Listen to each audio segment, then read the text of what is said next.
Yo, what is good? We back with another one. Today we finna take a look at 10 men ambushed a man in a Lambo. We finna take a look at it and see what happened. Now they say that crime pays. There was a time in my life that was my favorite line to say. For me, it was like an excuse I used to comfort myself when it came to doing foolishness I knew I wasn't supposed to be doing in the street. Fast forward to now, do I still think that crime pays? Yes. However, it only pays temporarily. And I've come to the conclusion that the time you spend in the streets doing whatever it is you're doing never adds up to the time you spend in prison or even worse, a grave. Let me break that down. See, most kingpins and high-level drug dealers, when we hear about their stories where they seem to have everything, it always ends the same way. They made millions of dollars, drove the best cars, lived in the biggest houses, had the finest women, wore the most expensive clothes, but as information pertaining to whatever crime they were involved in, we always hear that they did all that within just the span of 3, 4, or maybe 5 years before they were caught by the police. The next thing you know, these same guys are now hit with charges and facing time like 15 to 20 years, or sometimes even life in prison for their actions.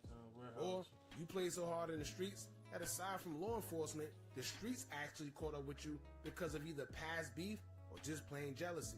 And then you end up losing your life for life. There's no amount of time of bowling that can replace you losing your life because it's simply not worth it. And with that being said, this brings us to our latest story on the Mexican businessman who was also believed to not only be a successful businessman, but it's said that he may have been dabbling into the streets or something involving the cartel, and this may have been what led up to him and his daughter and bodyguard being shot multiple times in his Lamborghini. Ooh, they tore that Lambo up. Dang, bro. That's why you leave that cartel people alone, bruh. Stay out the streets. Look. Banned from the streets! Get out here! You stay out the streets. I repeat it, bro, because they look at that. That is crazy to look at, SUV, resulting in them all losing their lives after being ambushed. Another lesson this teaches us is not have one foot in and one foot out. It may work for some, and you do have people that actually get away with being in the streets and being legit. But for the most part, they all have the same endings, where I'm sure at that point the individual wish he or she would have just lived their life legit and kept it like that. As I always say, when you play both sides of the fence, usually that fence breaks. Then at that point, there's nothing you could do about it. So we're going to get into who this Mexican businessman was, who was accused of also dabbling into cartel business, and explain what may have led up to him losing his life, along with just his 16-year-old daughter and bodyguard. In the meantime, make sure y'all hit that thumbs up button so we can get this video into the algorithm. And if you're not subscribed to the platform already, make sure you do so now. Let's get into it. Oh, they got the shooter's cars? But they lit his car up.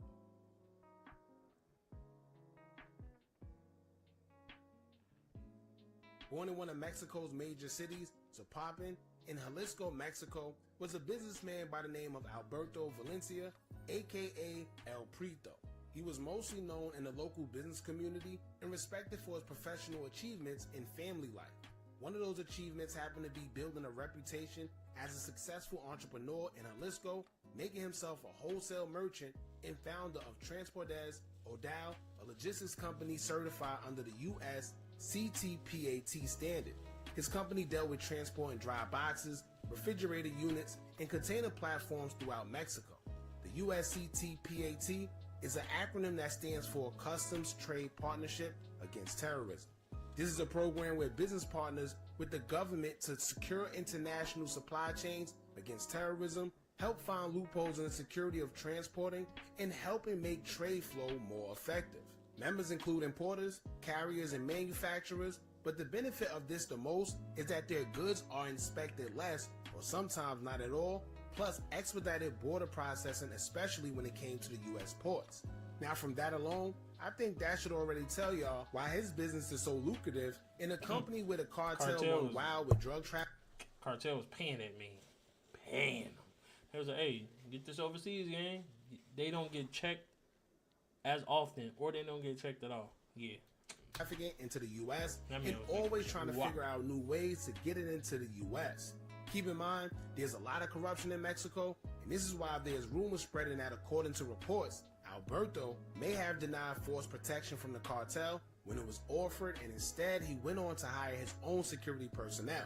Now, if you know anything about the cartel, do you know that that is a no-no?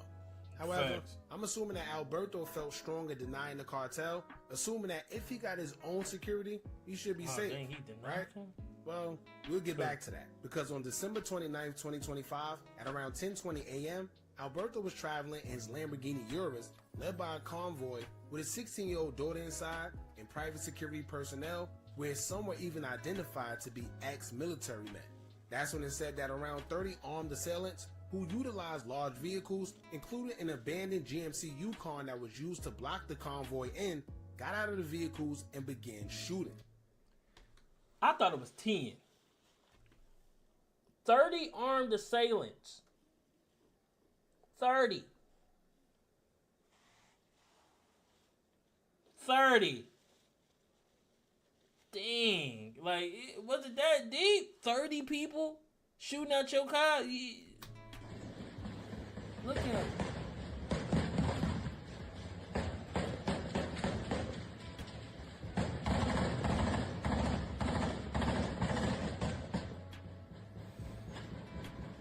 All you hear is gunfire.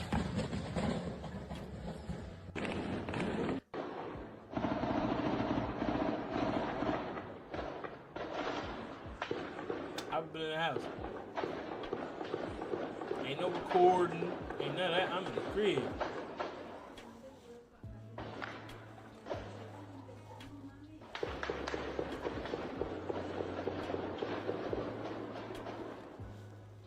Now, there's videos all over social media and graphic pictures showing Alberto's lifeless body along with his daughters. We can't show it due to YouTube and their guidelines, plus out of respect for Alberto and his family. Right. Now, reports say that the shooting lasted anywhere from 15 to 20 minutes. Investigators say when it was all said and done, over 200 shell casings were found within the area of the shooting, which resulted from firing from the both attackers and Alberto's security personnel. Alberto, his 16-year-old daughter, and one of his bodyguards were shot and unalived in the mist, and 5 others in the area was also wounded but expected to survive. Many people believe that the ambush was due to Alberto being a part of the cartel or pushing drugs. However, this may have not even been the case. Earlier we explained that Alberto refused protection from the cartels, but extortion also may have played a part from the cartels, according to some reports. Now, Alberto was familiar with Mexico as he was a resident, so I'm sure he knew that a shakedown of some sort was going to come from the cartel at some point in time. Dang, bro, like, that's one thing you really can't do. They say when the cartel come and they say something, you got 2 options. You gonna get down or you gonna lay down. You got 2 options. And he didn't get down, so they did what they did. But dang, bro, his 16-year-old daughter, they both didn't deserve that. They said over 30 assailants, 30 people shooting at your car. It's people shooting all around you. You had your security team, they brought their people, and they just... But look at this Lambo, bro. That's diabolical. Like, that's just overkill for real. But that's in another country. But dang, let me know what y'all think about this in the comment section. And I'll see y'all in the next one. Yo, we back with another one. Today we finna take a look into Chicago's craziest robberies. Craziest robberies. We finna take a look into it. Let's get into it. To the early hours of January 23rd, 2025, a group of 3 to 4 masked and gloved men in dark clothing used a silver Kia Optima to visit at least 8 businesses across Chicago's 16th district. They smashed through front windows or glass doors, targeting cash registers drawers containing money. Between approximately 1:49 a.m. locations in Hey, buddy Union said Road, forget Edison this. Park, and He Forest said Glen were forget hit on the all that, bro. 7,000 You trying block to of open West it here, Higgins bro. Avenue. Just take it.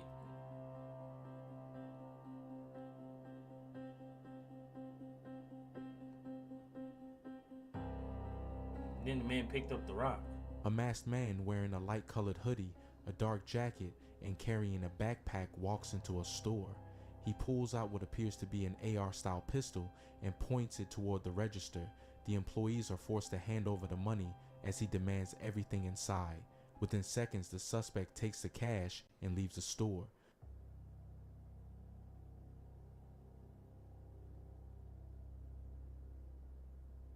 Look like he casually walking around. Oh.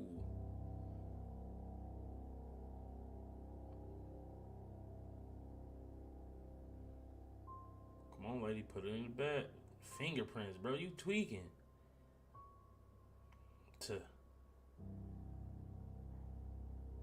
He probably got like $52 and some change.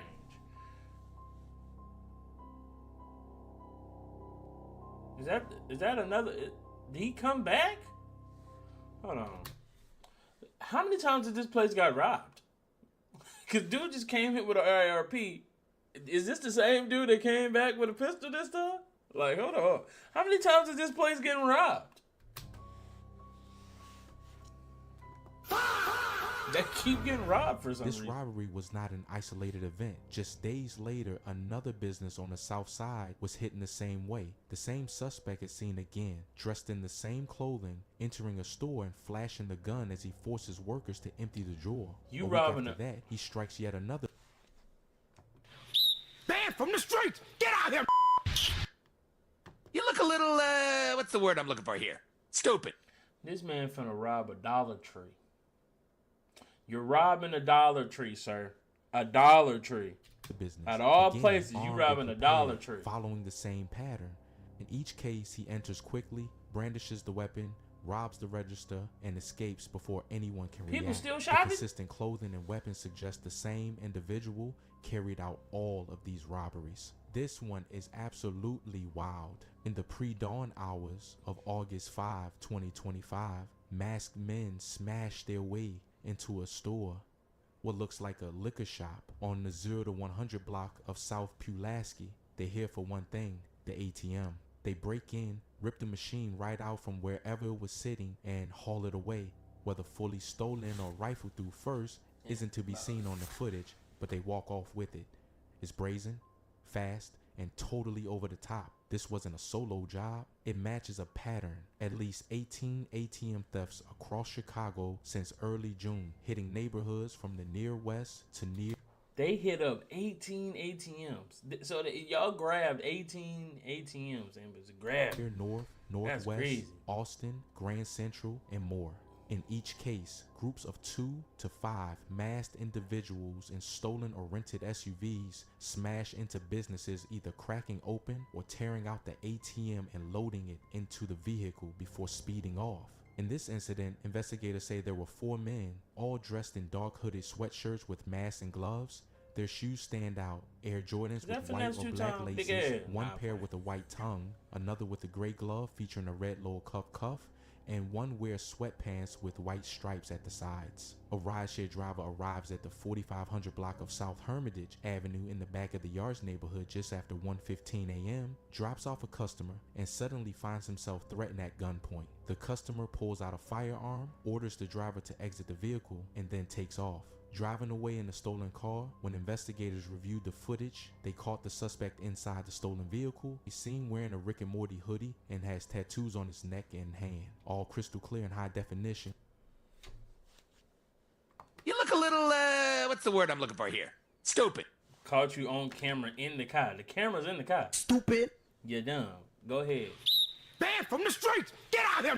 Get out of here. You got a ride share. So they got your name and information off that. Then you rob and take the car. And then turn around and there's cameras in the car. Goofy. Man pulls up quietly on a dark BMX style bike in the early hours. He smashes the front window of a closed business, calmly steps inside, and walks straight to the cash register. Instead of rushing, he works methodically, picking out a stack of bills as though he's got the time, and then exits, pedaling away without any hurry. Oh, that look like somebody's granddad. Look how he hunched over. He got that little bow-legged walk.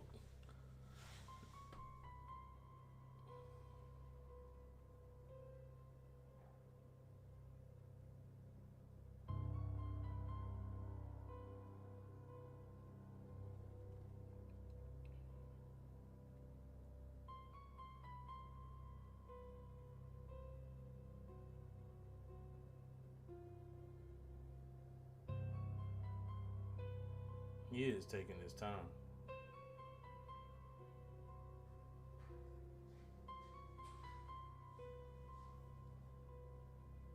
Days later, the same suspect strikes again at a different store. Same quiet entry, same broken window. Days later, the same suspect strikes again at a different store. Same quiet entry. This time he left with nothing.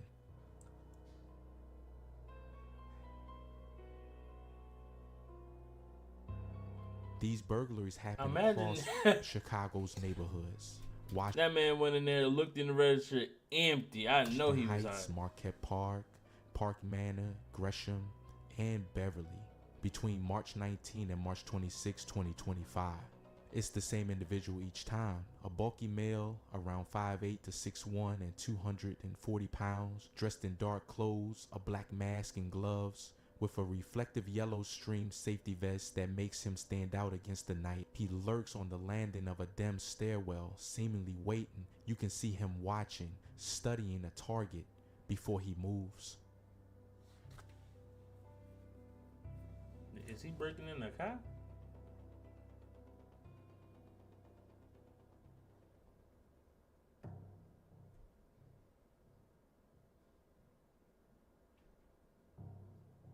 I don't know. He finna break in somebody's crib.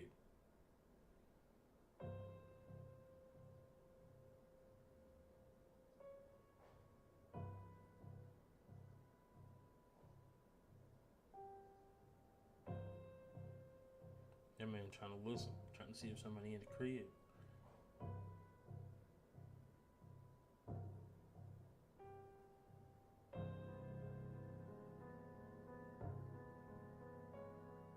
And then you look up at the camera and still say,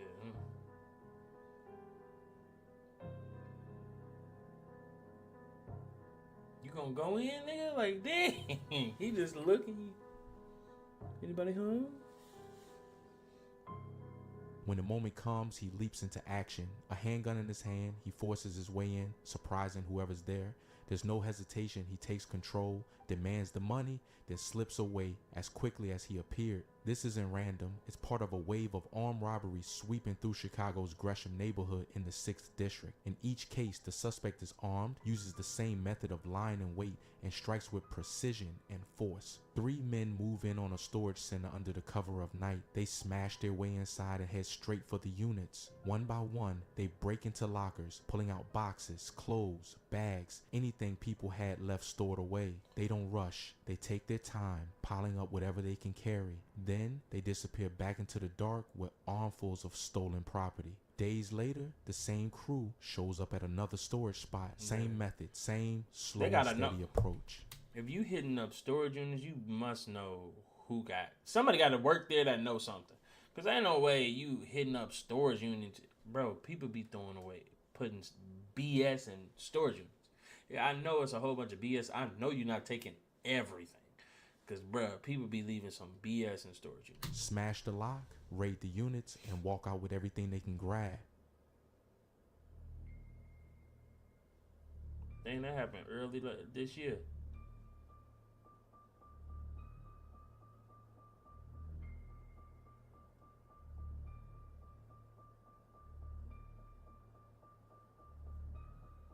They must ain't got no alarm system in there.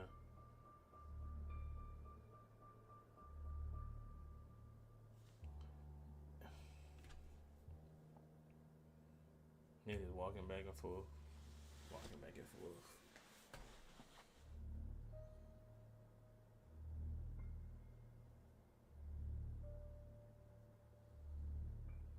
They really taking their time for real though. Like they ain't in no rush. They like, oh yeah? Yeah.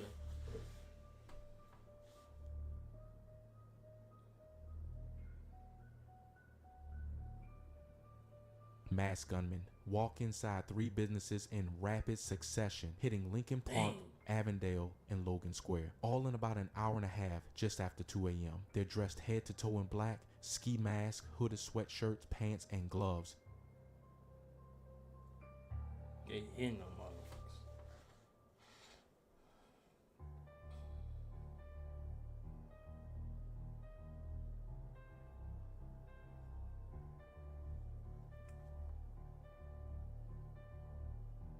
Y'all rob a Subway? Once inside, they pull out handguns, force employees to open cash registers and take all the money. One of them stays by the door as a lookout. In one business, they rob a customer at gunpoint. In another, one of the suspects... Man, these dudes out here bugging. But let me know what y'all think about this one in the comment section. And I'll see y'all in the next one. Yo, we back with another one. Today we finna take a look into Chicago's craziest robberies. Craziest robberies. We finna take a look into it. Let's get into it. To the early hours of January 23rd, 2025, a group of 3 to 4 masked and gloved men in dark clothing used a silver Kia Optima to visit at least 8 businesses across Chicago's 16th district. They smashed through front windows or glass doors, targeting cash registers, drawers containing money. Between approximately 1:49 a.m. locations in Union hey, buddy Ridge, said forget Edison this. Park, and He Forest said Glen were hit forget on the all that, bro. 7,000 You trying block to of open West the year, Higgins bro? Avenue. Just take it.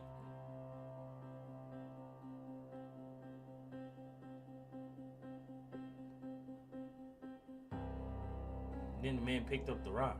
A masked man wearing a light-colored hoodie, a dark jacket, and carrying a backpack walks into a store. He pulls out what appears to be an AR-style pistol and points it toward the register. The employees are forced to hand over the money as he demands everything inside. Within seconds, the suspect takes the cash and leaves the store.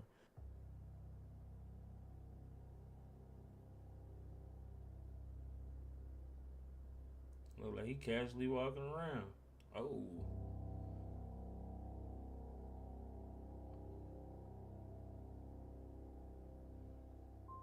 Come on, lady, put it in the bag. Fingerprints, bro. You tweaking.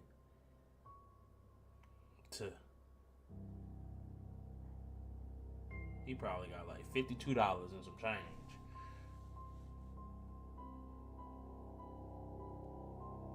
Is that another? Did he come back? Hold on. How many times did this place got robbed? Cause dude just came here with an IRP. Is this the same dude that came back with a pistol this time? Like, hold on. How many times is this place getting robbed? They keep getting robbed for some This reason. robbery was not an isolated event. Just days later, another business on the south side was hit in the same way. The same suspect is seen again, dressed in the same clothing, entering a store and flashing the gun as he forces workers to empty the drawer. You A week robbing after that, he strikes yet another. Man from the streets! Get out here! You look a little, what's the word I'm looking for here? Stupid. This man finna rob a Dollar Tree. You're robbing a Dollar Tree, sir. A Dollar Tree. The business. Out of all Again, places, you armed robbing and a Dollar prepared, Tree. following the same pattern. In each case, he enters quickly, brandishes the weapon, robs the register, and escapes before anyone can People react. still The shopping? consistent clothing and weapons suggest the same individual carried out all of these robberies. This one is absolutely wild. In the pre-dawn hours of August 5, 2025, masked men smashed their way into a store, what looks like a liquor shop, on the 0 to 100 block of South Pulaski. They're here for one thing, the ATM. They break in, rip the machine right out from wherever it was sitting, and haul it away. Whether fully stolen or rifled through first isn't to be seen on the footage, but they walk off with it.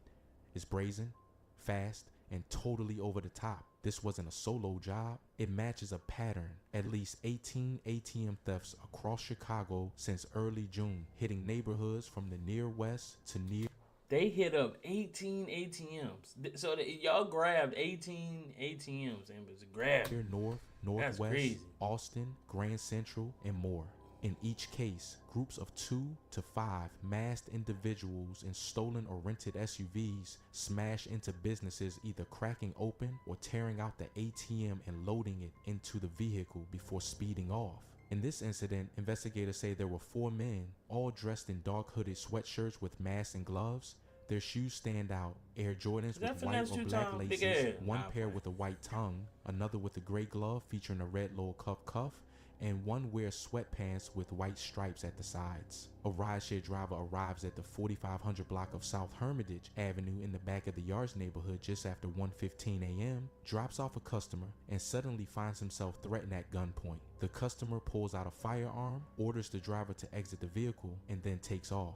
Driving away in a stolen car, when investigators reviewed the footage, they caught the suspect inside the stolen vehicle. He's seen wearing a Rick and Morty hoodie and has tattoos on his neck and hand, all crystal clear in high definition. You look a little, what's the word I'm looking for here? Stupid. Caught you on camera in the car. The camera's in the car. Stupid. You're dumb. Go ahead. Banned from the streets. Get out of here. Get out of here. Yo, what's good? We back with another one. It looks like the person who robbed 6ix9ine house and kidnapped his mama just got caught. Stupid. He got caught. Goofball. You thought that wasn't gonna catch you? Let's get into it. Recapping YouTube history, 6ix9ine got his house broken into. Apparently this guy was one of the people. This is them right there. That is his mom. The dog is somewhere around. 2 of them have guns, and they ended up getting caught. Now, how did this happen? Let's jump right into the paperwork. On November 16th, 2025, Palm Beach County Sheriff's Office deputies were dispatched to blank in reference to an armed home invasion robbery investigation. After obtaining the initial information from the victims, I was directed to respond to the scene to conduct the investigation. Upon arrival, I made contact with deputies who advised that initial information was that 3 masked men entered the house with firearms and demanded money and keys to vehicles in the driveway. However, they left the area with unknown items. All the occupants were out of the residence and were identified as the following: Oscar Hernandez, a white male, lives in mother-in-law's suite with girlfriend, witness 1. Brianna Fontalvo, white female, Oscar's girlfriend, witness 2. Anthony Espinal, white male, friend of family who lives in the main house, witness 3. And Natividad Perez, white female, mother to Oscar and Daniel, victim 1. So this would be 6ix9ine's mom. Daniel Hernandez, white male, room on 2nd floor of main house, was not home during the incident. I conducted sworn recorded interviews with the victims and witnesses who all advised the following. Perez advised that she arrived home and was in the kitchen area. She opened the door to the laundry room, which leads to the garage, that had an open garage door, and was met by 3 masked suspects with firearms. The suspects pointed their firearms at Perez, forcing her inside her home, and demanded money and the keys to the cars. Perez did not have access to the vehicle keys or money, therefore 2 of the suspects started rummaging through the house for items, while the 3rd suspect kept Perez in the kitchen. After failing to find anything, the suspects went outside with Perez, and one of them entered a black 2024 Mercedes Sprinter van through an unlocked passenger door. Rummaging through it, the vehicle was parked in the driveway near the garage. The 2 other suspects went into the garage and appeared to take small bags, possibly purses. Since all 3 suspects were distracted, Perez went to the mother-in-law's suite where other family members were inside. She banged on the door for help and was greeted by her son Oscar Hernandez and friend Anthony Espinal. Upon Hernandez opening the door, they noticed Perez there, who appeared to be scared and was saying she was being robbed. Perez went inside the suite, while Espinal went outside and observed 3 armed suspects all wearing masks. One of the males told Espinal to come over to them, however he went inside. Hernandez led Perez inside his home and called 911. The suspects then ran away from the residence. So, they don't want you to know about it. Hey, did you know you might get a big cash payout if you were in a car accident up to 1 year? just with that right there was actually a few people home. Apparently there's a main house, and then there's the side house, and then there's a recording studio over the pond with the alligators, the river, whatever it is. Multiple people were home though during this incident, so we all thought it was just 6ix9ine's mom, or at least that's what I thought. And apparently these guys were so caught up in the fact that they couldn't find anything that they completely forgot to watch the mom, and she was able to go to the other people in the group. Imagine going to go rob somebody's house and not find nothing. You just wasted your time. You couldn't find nothing, brother. Nothing. No change, no money, no purse, no bag. They said they took some purse. My bad. I tweet, but you couldn't find nothing, brother. You broke in the crib and got some designer bags. Stupid. You're stupid. And first off, you should have left his moms alone, bro. Like, y'all tweak. FBI, open up! They came and got you. Crib, and have them call 911. Hernandez advised that he had home surveillance footage of the incident and provided the videos to the deputies, so that's 6'9". I reviewed the videos from the house, which depict 3 masked subjects entering the house and making contact with Perez in the kitchen. 2 of the suspects are armed with handguns, while the third did not appear to have a firearm. The suspect without a firearm stays with Perez while the other 2 start rummaging through the house. Eventually, they swap roles and the 2 suspects with firearms stand by Perez in the kitchen while the unarmed suspect searches the house. One of the suspects yells out to the unarmed suspect, who comes running back to the other suspects in the kitchen, and they all go outside. One of the suspects goes into the black Mercedes Sprinter van, and eventually they run east out of the driveway, or on the driveway out of view of the camera. The suspects are described as followed: skinny, wearing black, whatever, skinny, wearing black, whatever, skinny, wearing black, whatever. On November 17, 2025, I canvassed the area around the crime scene for video, however was not able to locate any video that collected anything of evidentiary value, meaning he couldn't find shit. I met with the security officer of the community, who advised that a resident at blank had a photo of 3 subjects on their property and also had a card. I responded to the address and met with the homeowners, who advised that they have a trail camera set up in their yard which captured a photo of 3 subjects walking in their driveway on November 16, 2025. I looked at the photo, which depicts 3 subjects with flashlights walking in the dark. The homeowners also advised that they had located a card in their driveway which was recently dropped there, as it was not wet. The homeowners gave me the card, which was a Natrel device identification card with the patient's name, Alide Alter Alzugare. I collected the card and photo and later submitted them as evidence. I responded to blank and met with Daniel Hernandez, aka 6'9", and his girlfriend Alide. I showed them the card and she immediately identified the card as belonging to her and said it was in her black purse, which was stolen. She advised that the following items were stolen, which she believed were all upstairs in her room: golden black Van Cleef earrings, estimated to be $2,600. Diamond necklace and nameplate saying Alide, estimated to be $25,000. A black Balenciaga purse, $2,000. A pink Chanel purse, $5,000, containing 2 insurance cards, $400. Her Florida driver's license, her Amex, another credit card, and a bank card. So it seems like they did get away with a couple of things. I mean, they got Van Cleef earrings, which are gonna sell regardless, you know, just because it's Van Cleef, if it's real. They got a diamond necklace with a nameplate saying her name, worth $25K. But I'm gonna keep it real. If I sold this right now, I'm not gonna get the diamond worth. I'm gonna get the gold worth. Now this is heavy. I don't know how heavy hers is. 6'9", he be dropping some bags. So they could sell that for the gold value. They would have to scrap it though and sell it to somebody that's not gonna make them be like, oh yeah, here's my ID. You know, you can't just go to a regular pawn shop for that. Black Balenciaga purse, 2 bands, pink Chanel purse, $5K.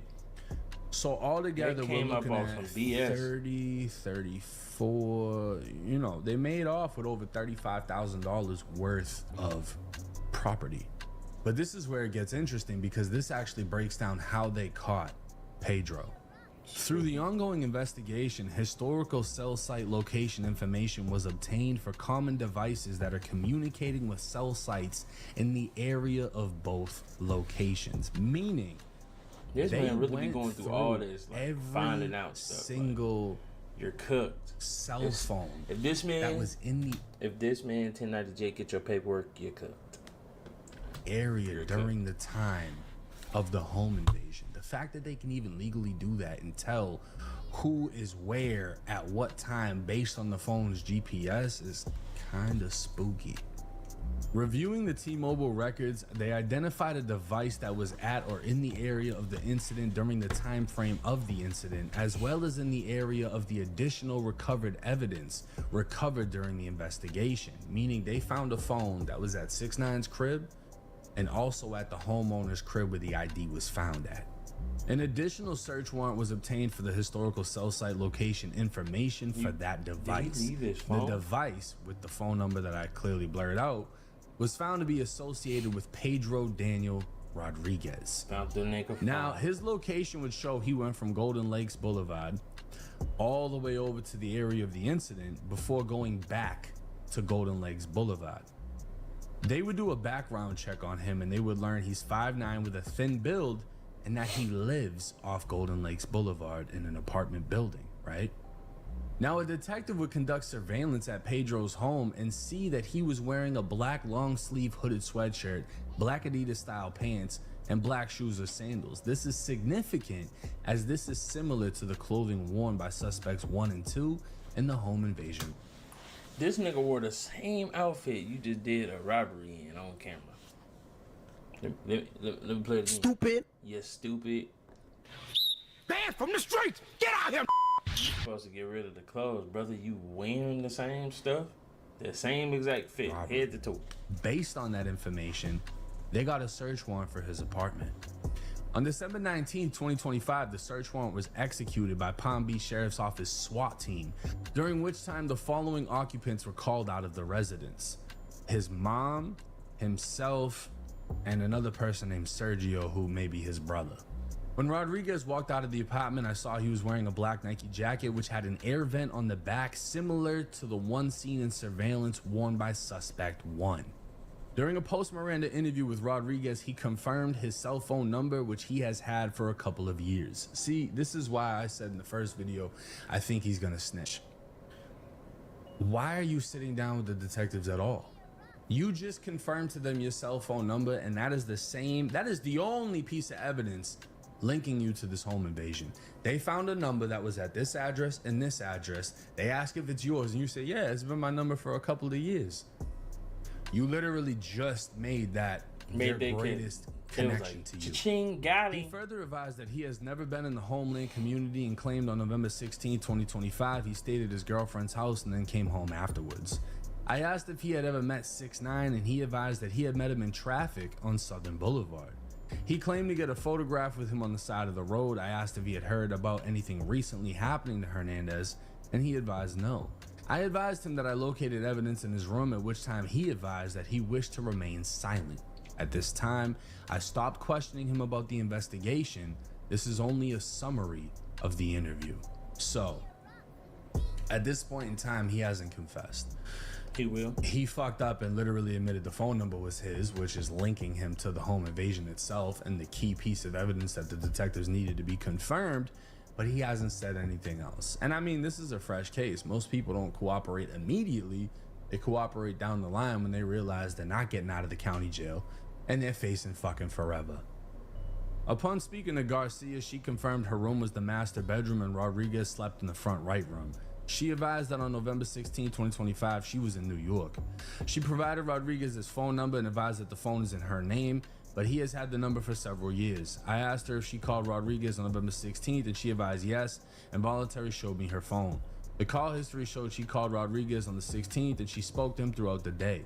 I asked her if she had ring videos from November 16th and 17th, to which she advised yes, and provided the detective, and I asked the records.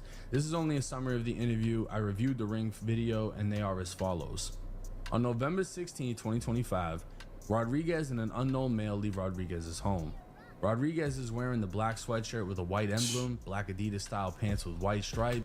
Your peoples gave you up, gang. They gave them the footage. And appears to be carrying a cell phone.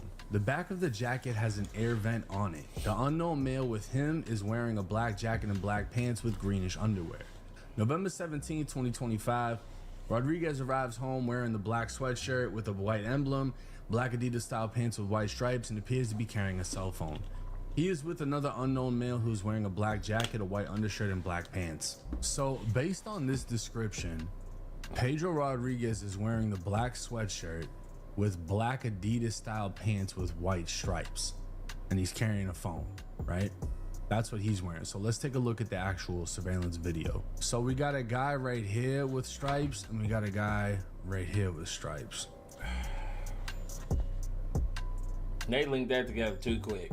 But you can see this looks like a solid stripe. This looks like it has lines in between.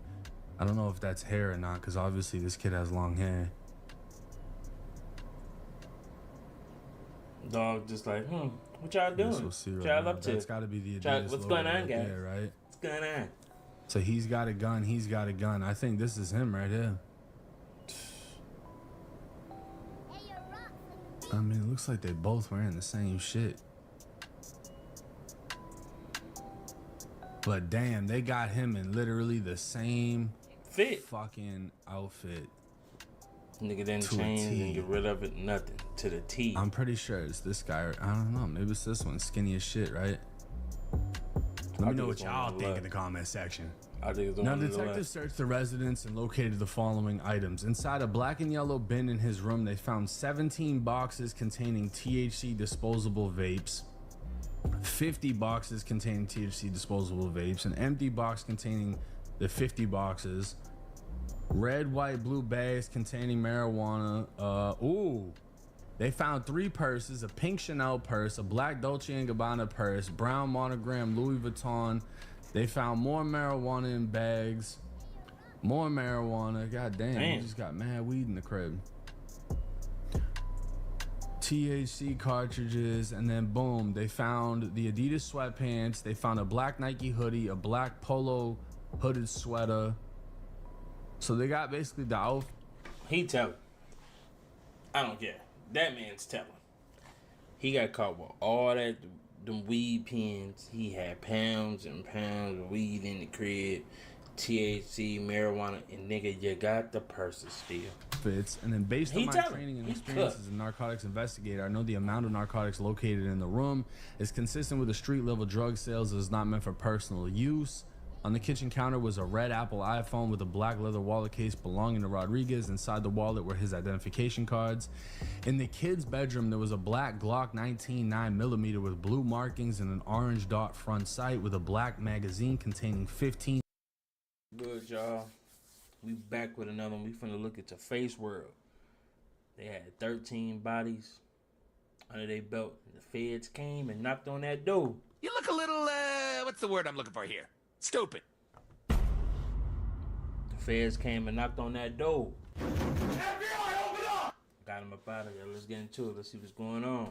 But ring bells in the streets before indictments, wiretaps, and federal courtrooms. This area had a different identity. Back around before 2010, the block centered near 79th Street in Norman was known by locals as Boys Town. Not the Boys Town people think of on the north side.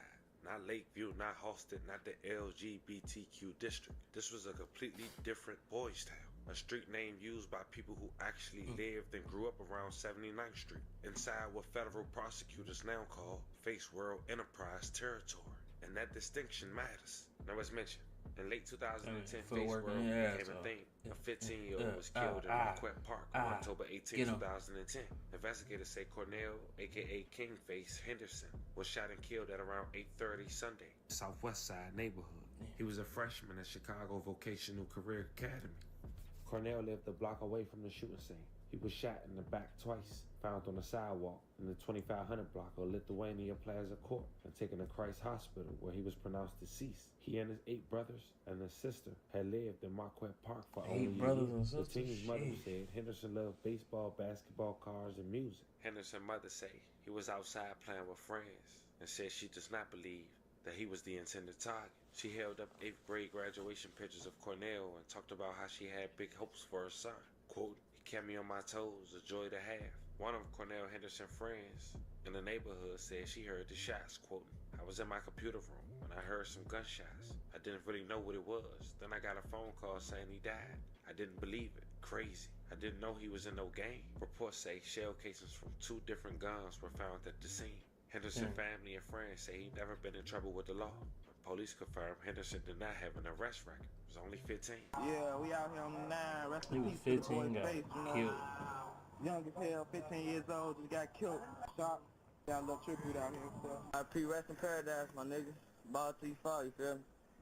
So now you got an idea of who Face World is, and where that name come from, and exactly where it's at. Let's talk about how, according to this new indictment in late 2025, police say a war started in 2019 that led to back-to-back killing, and even having Face World be responsible for shooting the aftermath of a funeral. But in December of 2023, the FBI had arrested 2 Face World members at that time.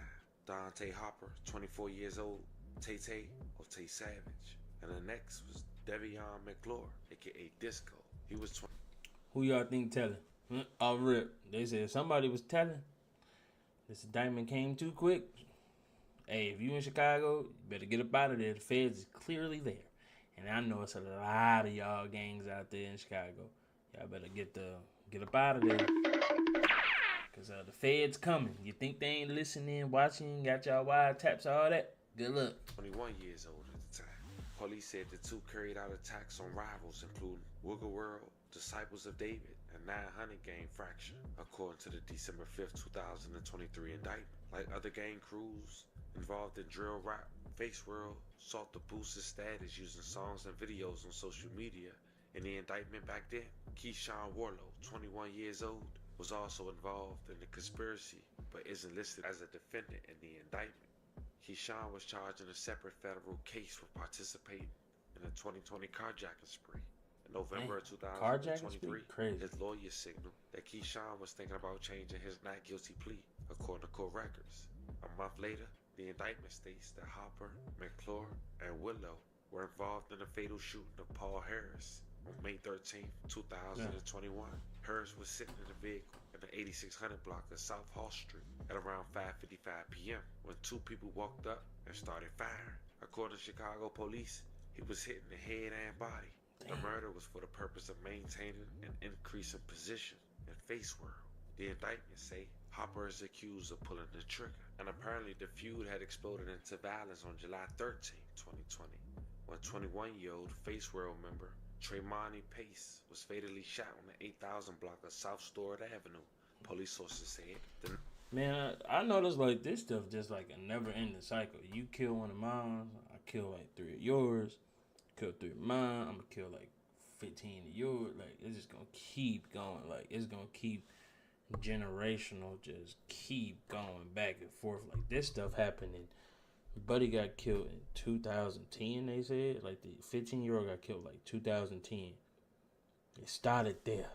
And now it's just keep going. Next like, day, it's Donnie crazy. Weatherspy, a 31-year-old Wiggle World member, was killed in a drive-by shooting in the 7400 block of South Stewart Avenue. At the time, sources say they believe Donnie was killed in retaliation for Pace slaying.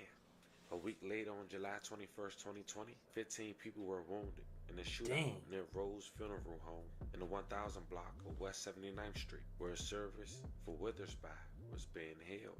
Before the service, the Chicago Police Department warned officers about the possibility of violence at the funeral home because of an ongoing conflict. Squad cars were parked nearby, and it doesn't appear that the arrests been made in the funeral shooting or killings of Harris Pace or Donnie Weathersby, according to police and court records. The indictment in 2023 against Hopper and McClure follows a pattern. In recent years, the feds have used powerful racketeering status to try to destroy small but violent gang crews. So now we got the backstory on the first indictment in 2023 with just 2 Face World members. Let's briefly go over the next one with 6. Just 2 years later in 2025. The first murder in the new indictment was March 15th, 2019. Dante Hopper, known as Tay-Tay or Tay Savage, shot and killed Antoine Fields, also known as Lil Mister. According to the indictment, Hopper was the shooter, and the co-conspirator drove the vehicle. The killing was intentional, and according to authorities, the killing was to maintain or increase status into Face World. The murder became ground zero for the entire RICO case. But let's just focus on this case for a second, because the driver, he was identified as a rapper, co-conspirator 3. He ended up losing his life in 2021, but he was a local rapper who was also known to be cousins to Lord Durk. That's why his Instagram, to this day, it got Newski Living. He was identified as Duke. We'll later come back to him, but check out a clip from his music video, because he was famous for allegedly assisting or taking someone's life and then bragging about it on social media. According to this new indictment, 6 years. Why do y'all just brag about it? Like, y'all is... First off, you don't need to be killing nobody, like, unless you protected yourself. But second, y'all brag about it so much, y'all making it easy for them to come get you. You're making it easy for them. They're like, oh, yeah? See, clearly they putting the dots together because the feds came and got all your boys. Even though you gone, you would have been in that indictment too. Goofball. Years later, and 4 after his demise. Stole the car, we did a hit and had to switch the place. Glock with them sticks, so we super straight. For money, shoot niggas in the face. Get rich if we gotta chase. SK or you. It was also confirmed that Lil Mister was Goofball. Lil Durk, Like, as he we briefly switched the spoke plates, on telling you everything, word for word. Exact TV. It's all in my rap song. Yeah, come get me. Insane. It's insane. If you with the ops, you can get banged. But can an issue be resolved between you and wildlife? You know what I'm saying? Jeez. Look, any issue could almost be, you know what I'm saying, resolved. It's Right. just, it's all about what you want to do. Cause look, let's say I can't come out there. What it is for them like that out here, ass? What? If they talking about I can't come out there today, city how it is coming to the go. It's hectic out here. If you don't know nobody, you will get left right here with you. And then even if you do know somebody, what I Still to get left. come on, man. They might get left with you, right? It's the same shit for everywhere. You feel me? Anything can happen anywhere. Nobody untouchable. Anything can happen up in here from here to Jersey to Cali. You feel me? It's all about no lacking. It don't matter where your what's at. If it's your time, it's just your time. Real. Hey, speaking of no lacking, man, you was there for that video shoot, right? Yeah, that was me. That's one shot. That's folk shit. He made that. Come on, man. Everybody trying to steal And then shit. look, Zach, I did something special for you too, though. You know what I'm saying? We'll do that like on the interviews. You know, everybody know who my people is. Like you want to be, and then the thing I was saying, you want to be like my cousin. You know what I'm saying? You want to be like Dirt and all this. If I call blood, you feel me? Whoa. I hit him, huh? You said Dirk your cousin? Yeah. Get the out of here. What's up? Shit's real. Whoa, hold on, bro. We coming back. I asked him. I say, what's up, blood? I say, what's up? He say, shit, brother, what you on? I said, man, these niggas in New York squeaking. They trying to make the interviews. This and Dirt say, man, niggas do anything, man. Come on, I say Dirt. Man, he say he the New York Dirt. He say niggas do anything, man. If you don't turn your goofy down, niggas not on that Dirt, not on that JoJo, all that little JoJo shit. Me and Blood, the deceased, all that little JoJo, everything gonna be what it is. But ain't no disrespect to Shorty. You feel me? A lot behind that. That's a lot behind that. So for y'all, According to the It's feds, too many songs. After the demise of Lord Mister of March of 2019, the violence escalated fast. The following month, April 1st, 2019, Tawan Tapler, aka TY, had opened fire where 2 women were killed and another victim was wounded. The 2 women worked. You killed 2 females? In the Chicago. Banned from the streets! Get out here! Get them out of here. They were shot and killed in the neighborhood they worked to protect. Crazy. Chantel Grant, 26, and Nah, Andrea but you killed 2 Steinberg, females, 36, gang. were both mother. Get this man up out of here. I'm gonna do Banned it from the again. streets! Get out here! Get this goofy, cause he You look a little, what's the word I'm looking for here? Stupid. Stupid. You killing 2 females for what, bruh? Low down for 4 that. children who worked with their own mom to stem violence in the Inglewood neighborhood.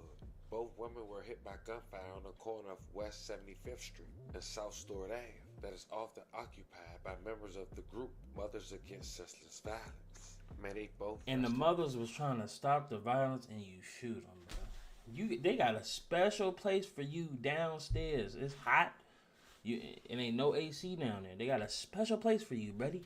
You're going there, and it's gonna be real nice and comfy for you. They're gonna have it real hot down there for you, gang. Police tape, candles, and handwritten signs in memory. They are among the indications that someone died here. Another shooting. This one Friday night, claiming the lives of 2 young mothers, Chantel Grant and Andrea Stoudemire. But this was not just another shooting. Not here. A place where neighbors and the group called Mothers Against Senseless Killing vowed to keep safe. It's a great round as far as we're concerned. You know, this was a haven that was built by Musk. 4 years ago, members of the group vowed to take back the corner and keep it safe for women and children after another murder here. They patrolled it every day for the entire summer, hosting barbecues in the evening. Maria Pike got involved after losing her 24-year-old son, Ricky, to violence. It is personal because any kind of violence, regardless of whether you are the affected or you are the offender, is wrong. Neighbors say the 2 victims lived down the street and were doing their best to raise their children safely in a place where violence is often commonplace. The lack of humanity is shocking. The Chicago police detectives from Area South are investigating the case, but at this point, they have no motive and no one in custody. Imagine being able to build an app with your name on it, just by thinking about it. Meet Base 44, a complete AI creation platform. Describe what you want, and watch it take shape. You can plan, customize, and expand in any direction. From tools built for one to platforms ready for many. From passion projects to enterprise-grade systems. Everything is built in and ready to launch. It's a new world of creation, where you can go as far as your imagination takes you. Can you imagine it? Let's make your dream a reality right now.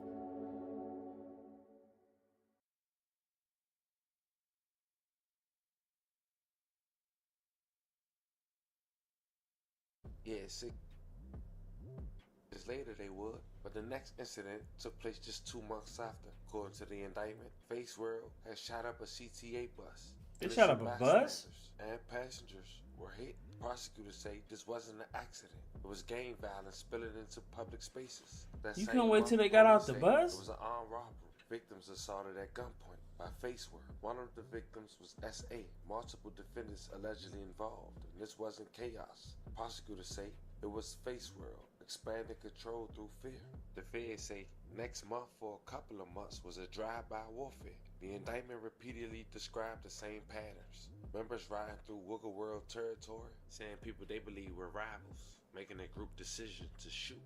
On July 26, 2019, and in this second indictment, they had the late July incident that we talked about that killed the 2 women. In the first indictment, 2 years prior. But then police go on and say, just a month later on August 3rd, 2019, Calvin Say, aka D-Rose, is killed. He was outside his home at around 1:30 p.m. in the 7300 block of South Store Street when someone in a gray vehicle pulled up and shot him. Chicago police and the Cook County Medical Examiner office said that he was shot in the head and chest, taken to the University of Chicago Medical Center, where he was pronounced deceased less than a half an hour later. May he rest in peace and level condolences to his family. The very next day, the memorial was targeted. Cornelius Jordan, aka CJ, was killed. He was just 21 years old, gunned down on the 6900 block of South Wentworth, sitting in his car. He was on the Inglewood neighborhood south side.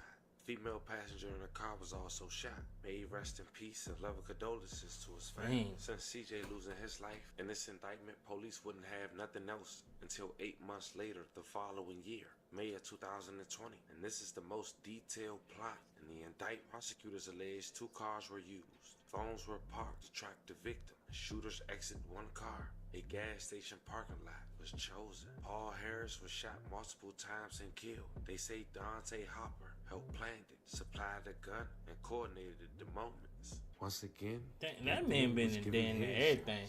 Paul was shot in the head at just 22 years old, sitting in his vehicle at around 5:56 p.m.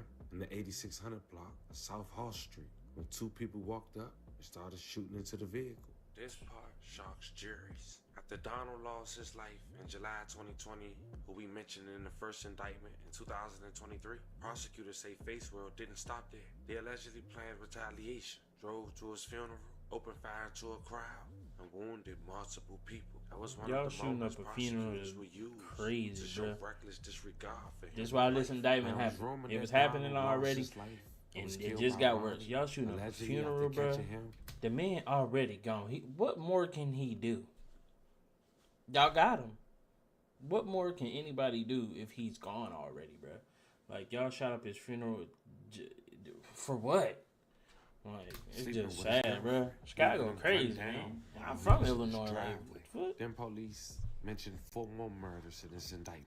Between 2020 and 2021, Osama Ibrahim, aka Samo, an aspiring rapper, killed for allegedly exposing addresses. When he was gunned down, Face World members like Lil Durk Cousin had went to his Instagram page to brag about it, who happens to be one of his alleged killers. Dontrell Johnson, aka Blaze, was killed according to the feds after being identified as a rival. Officers responded at around 7:20 p.m. to a call of shots fired in the 7500 block of South Lafayette Avenue and found 2 people with gunshot wounds. A shattered window can be seen at the drive-thru of a KFC, according to the media reports. 25-year-old Dantrell. They call him out a KFC drive-thru. Rest in peace. Just like many of the other victims, he was shot in the head and pronounced dead. The other person was a 19-year-old man taken to the University of Chicago Medical Center in good condition, with a gunshot wound to his hand. Next was Daryl Robertson, aka Bean. He was killed on the highway. Daryl was 24 years old and shot to death on I-57 near Halston, Washington Heights neighborhood in the South Side, April 8, 2021. May he rest in peace and level condolences to his family. The last victim in this indictment was Harold Green, killed using a stolen Kia after a prior robbery attempt. Harold Green was 54 years old and was shot to death in the overnight hours in the 6700 block of South Jeffrey, South Shore neighborhood, Southeast Side. That's one thing you do not do, bro. Don't get gas at night. I don't care. I don't care. Nighttime in Chicago, go get gas. No matter where you at, bro. Do not get gas. You better have gas all day. You better get it in early morning. A gas station is prime shootout areas. Don't get gas at night in Chicago. I'm just letting you, either you're going to get robbed or you're going to get shot. Do not get gas at night. April 11, 2021. May he rest in peace and level condolences to his family. But you know, this is self-snitching era. And years later, the case tightens. Prosecutors rely on recorded jail calls, phone taps, rap lyrics, social media posts. Defendants are caught discussing ongoing investigations. Y'all made it easy for him. Loyalty to face world, fear of rats. And one post even say, if your plea deal have you agreeing to anything incriminating, you're a rat. And by this point, the government already has years of evidence. Everyone is charged with participating in the criminal enterprise, agreeing violence with a cure, benefiting from murders, drugs, and robberies. Count 2, Dante Hopper, murder of Antoine Fields, and death penalty eligible factors listed. Count 3, Tyron and Tyjon, murder of Cornelius, planning and premeditation emphasized. Because this federal, they all face a life without parole, mandatory minimums, sentence enhancements, and cooperation pressure. These is the type of cases where people flip quietly. Evidence keeps coming. The trial becomes a war of timelines. When it's murder, no such thing as statute of limitations. This years-long effort to silence witnesses and rival gang members that allegedly included more than a dozen murders and other crimes, many of which have gone unsolved. It was a stunning moment of violence that sent scores of people running. The July 2020 drive-by shooting near 79th and Carpenter as a crowd gathered for a funeral. They got connected to 13 people, most of them murders in 2 years. I remember being out there after it happened and seeing casings all over the street and the sidewalk. And he said, this is like a war zone.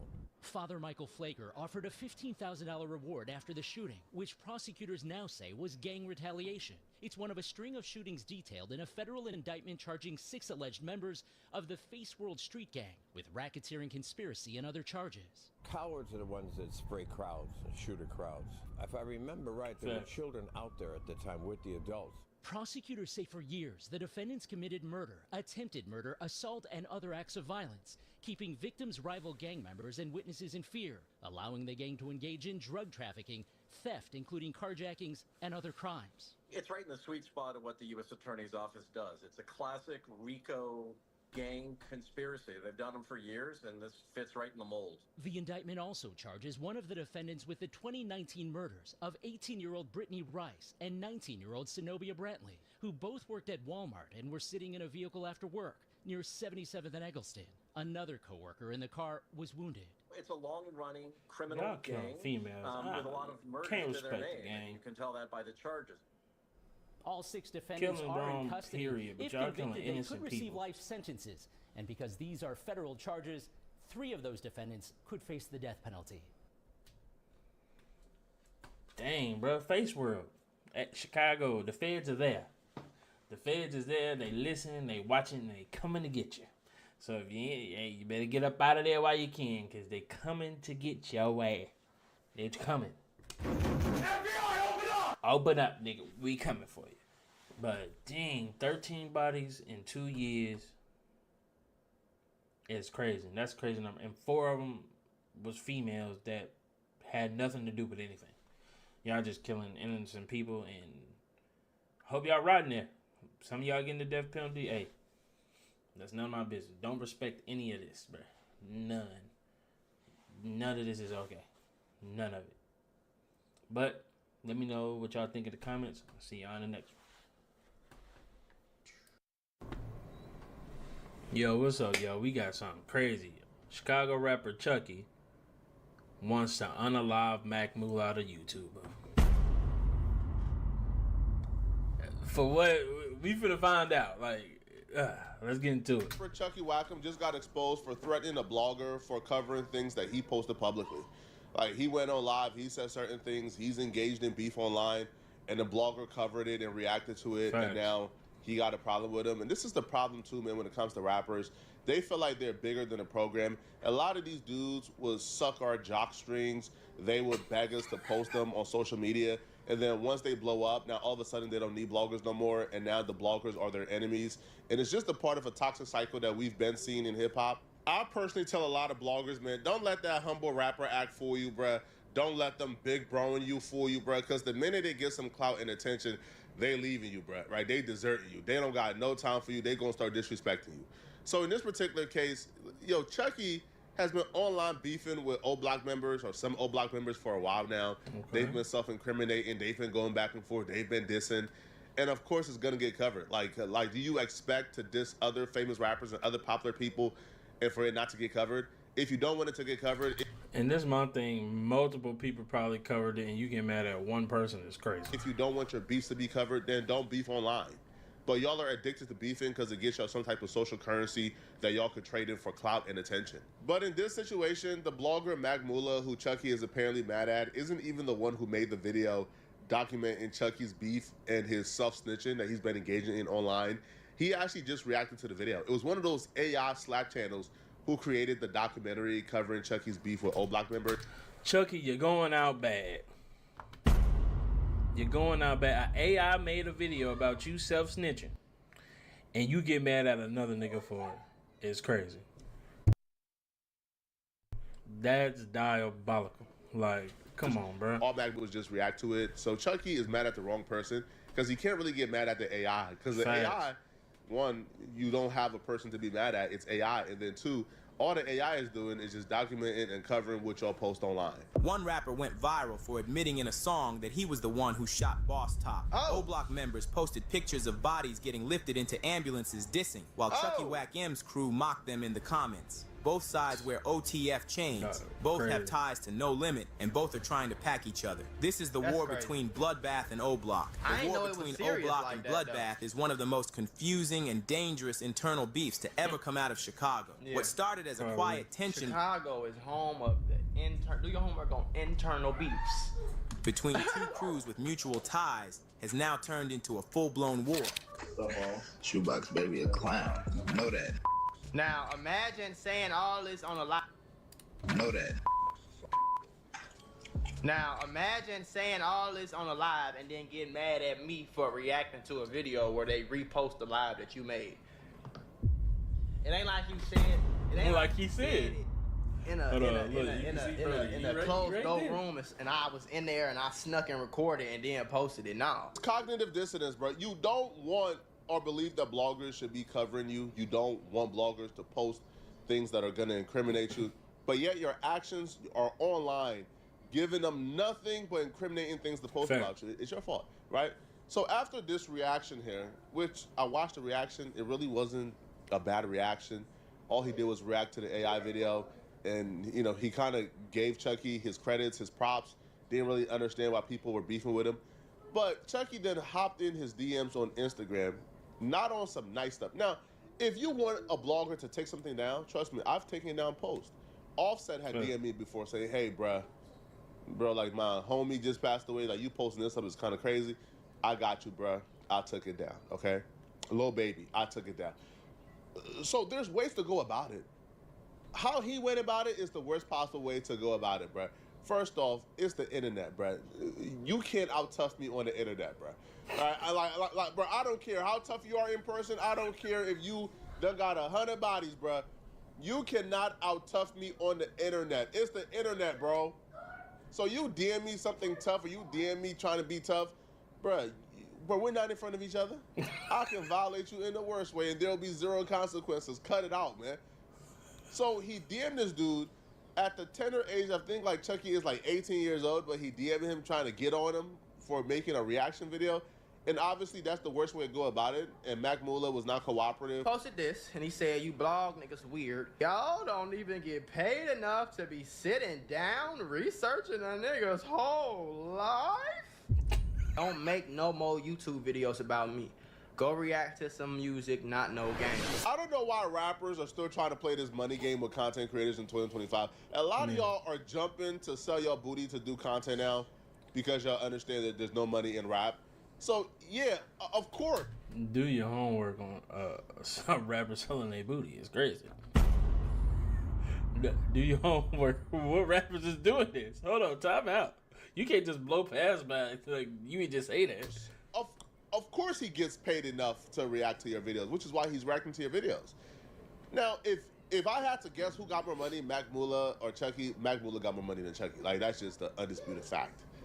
Like, that's just undisputable. That's not even something that it's 100% fact. Mac Mula got more money than Chucky. He definitely probably do. So to even say that, man, they just look down upon us and they look at us as if we're like the dirt under their shoe. It's always you bloggers weird. It's never we weird for doing too much online.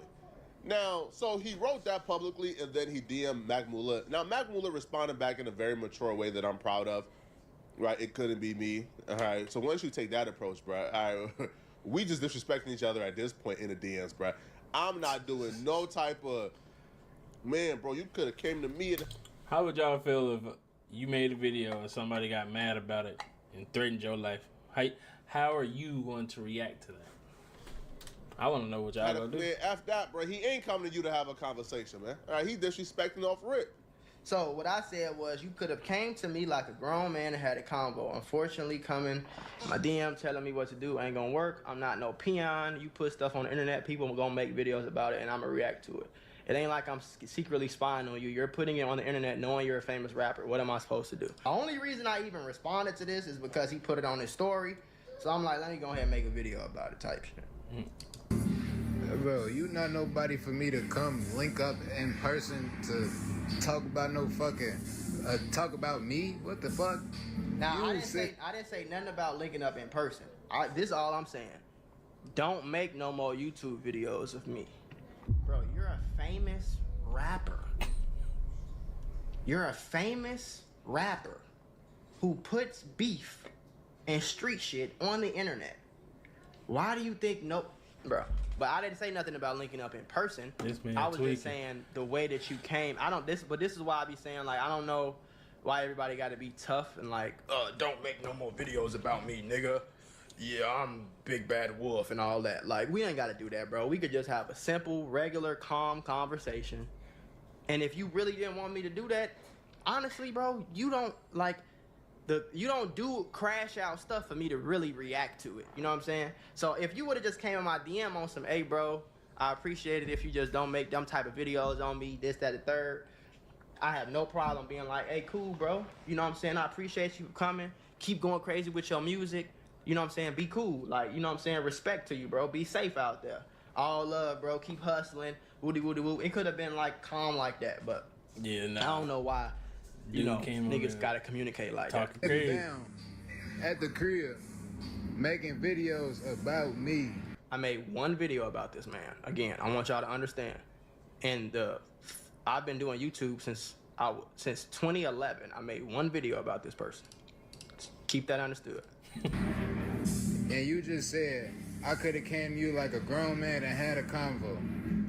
You dumbass little boy, I'm coming to your DM because you is a little ass girl. That's what I'm coming to your DM. Like, damn, dude, bro. Tweaking, bro. Buddy is tweaking. Where Mac Mula is going wrong is he's trying to use logic when dealing with illogical people. These are people who kill over blocks that they mama pay Section 8 on.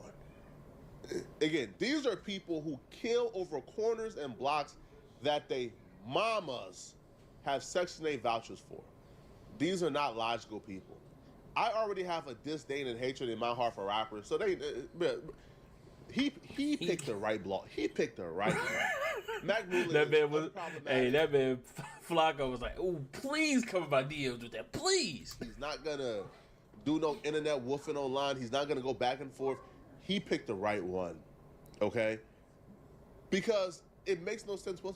Your issue is with the person who made the video, not the person who's reacting to the video at all. Now, Mac Mula tell him, hey, bro, you could have came at me a different way and we could have had the conversation. Chucky now sees that as some type of, oh, what do you mean? Like, I should came at you a different way. Chucky feels like he's too good to even have a conversation. His reaction to Mac Mula telling him, hey, bro, you could have came at me with a different approach. Chucky feels like that's disrespect because he's all the way up here and Mac Mula is down here, which is not the case. It's vice versa. Mac Mula is probably just as famous as Chucky. These rappers ain't nobody. But just his reaction to the blogger asking him, hey, bro, you could have came at me a different way. You being disrespectful. Even that reaction, like, how dare you ask me to come at you a different way? We not on the same level. Bro, dudes like this, man, are dudes who are going to have a very tough time when they fall off. Like, you see rappers like G Herbo. Yo, you know why G Herbo can fall off and come back right on top fast as hell? Because G Herbo has built a good relationship with almost everybody in the industry. G Herbo hasn't really burnt bridges. G Herbo has a good partnership with a lot of bloggers. So G Herbo can fall off for like a month or two. Sorry, a month or two, but a season or two, and be right back on top like this. Because once G Herbo got something we can move, we move it. Fact, rappers like this, who think they're better than G Herbo that nigga, bro. Once he fall off, man, it's over with, bro. Oh, yeah, he's done. He's cooked. So the exchange continues where Mac Mula is trying to like have like a peaceful resolution, but I guess Chucky sees that as a weakness, so then he just starts going off some more. I